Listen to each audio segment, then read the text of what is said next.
Juneteenth, short for June 19th, is considered by many to be the longest-running holiday celebrating African-American heritage in the United States. But the day that recognizes the end of slavery in this country, now recognized by the majority of states, is not a federal holiday. And many people, including UMass Amherst professor of Afro-American Studies, Amilcar Shabazz, says that needs to change. I spoke with Shabazz about the significance and history of Juneteenth. So 1865, April, Civil War ends.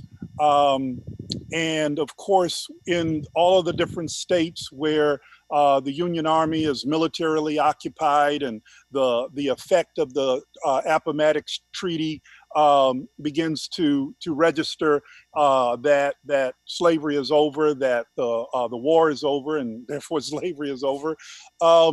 Because African Americans were walking off the plantations, they were just done. So so it becomes a fact by military force of arms. But the Union Army, the far west is Texas as far as the Civil War is concerned in the Confederate States. And so it took until the 19th of June, 1865, is when General Gordon Granger arrives, and he reads out this proclamation to the effect that slavery's over. You can't continue to defy the fact. This is before passage of the 13th Amendment. And so African Americans now, with that military backing, with that force of arms, knowing that they're free, it's done. And they take off, and they begin to remember that date. So it becomes pretty much a Texas thing, if you wish, in the 1860s, 1870s, going into the 1900s, except in certain areas where the traditions are just long-standing and frankly, King Cotton is still a factor. Other than those areas, it sort of subsides, even as a major Texas holiday of that African Americans take.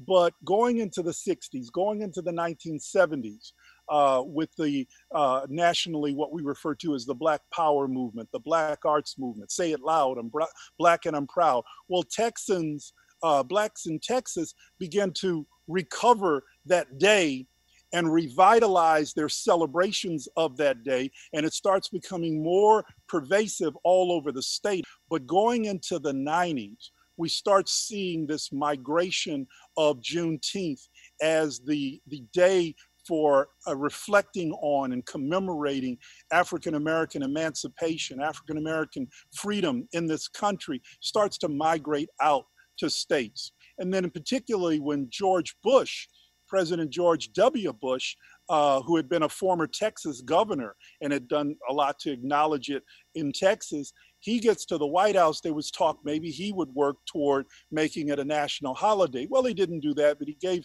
a lot of proclamations every year, and he was a big supporter of it on some level as just the acknowledgement of it. But it starts really picking up steam after the turn of the millennium. So for you, the fact that Massachusetts didn't recognize this as a state holiday until 2007, does it circle back to the history you talked about off the top, or the struggle that you talk about off the top, where there is still racial tension here in this country, and there is still not a recognition in this country of the African-American history and story that is? And I should note, about 44 states now have issued proclamations around Juneteenth as a day of celebration, as a day of historical commemoration, as important. So almost all 50 states have proclaimed it in some way. And certainly it does speak to a kind of rendezvous with grappling with the memory of African Americans in a context where some of these memories, they really become fresh all over again. We're opening old wounds. When we see Ahmaud Arbery in Georgia effectively lynched, lynched by gunshot, but effectively lynched in Georgia, and even at a time where we're finally passing in the Congress anti-lynching legislation, And we think of Tulsa in 1921, where African Americans tried to avert a lynching, and it resulted in a racial massacre of and a destruction of the Black Wall Street and the driving out of thousands from Tulsa, Oklahoma. You know, when we look at these memories, and then they seem so fresh because of current events, things going on today, it really does necessitate that we take time to really deeply reflect and understand what it's going to take to really see that Black Lives Matters in this country, all over this country, and all over the world, frankly. We need that time of reflection, and that, for me, is where Juneteenth comes in this 2020. Would making this day a federal holiday, you think, bring more attention to those points that you just made? I absolutely think so. You know, the other countries where there was chattel slavery, that were slave societies, not just societies that had slavery, but that were really slave societies. There are clear emancipation days. I was blessed to visit Trinidad. It actually takes over for an entire week. Okay, in August is when they celebrate emancipation. And folks come out in their African garb, folks celebrate, folks reflect, folks do cultural building activities during that time, processions, engagement with the current state of affairs. It's just a vibrant time that takes over Trinidad for a week. Jamaica, other countries, Cuba, different places all have different times of the year. But in the United States, we never cohered around a date. We were a slave society,